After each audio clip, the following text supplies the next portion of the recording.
Assalomu alaykum, Kartoshka.uz kuzatuvchilari. Bugun kartoshka ekish jarayonimizni suratga olishga qaror qilganmiz. Yerni motokultivator yordamida yumshatib olamiz. Motokultivatorimizni bak hajmi 3,5 litr 80 benzin yeydi.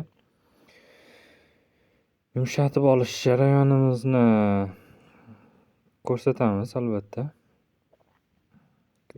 Sanamiz 07-2-fevral 2025-yil azizlar. Yerni yumshatib olish jarayonimiz yakuniga yetdi. Endi qisman ozroq tekislab 70 santimetrdan chizib chiqamiz.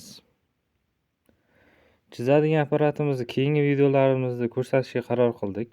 Mana e'tibor berayotgan bo'lsangiz, chizilgan 70 santimetrdan oralig'i.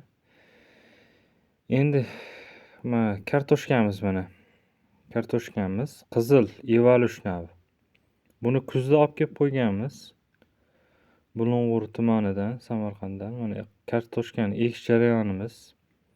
Har bitta kartoshka oralig'i taxminan 20 santimetr oralig'ida ekiladi.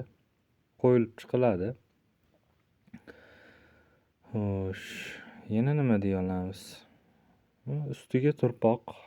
Ustiga ham qalinroq tashlayapmiz.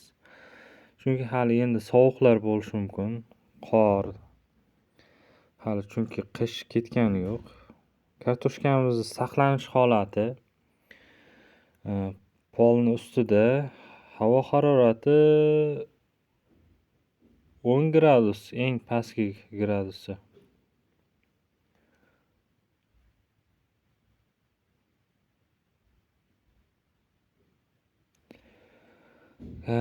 Kartoshkani ekish jarayonimiz yakuniga yetdi. Ustiga turpoqni tortdik. Bu endi 1,5 sotixlar joyimiz.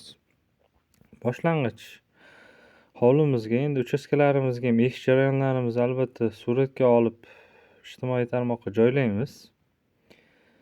Bizni albatta kuzatishda davom eting. Qo'shimcha qanaqadir savollar, maslahat bo'lsa bemalol qabul qilamiz.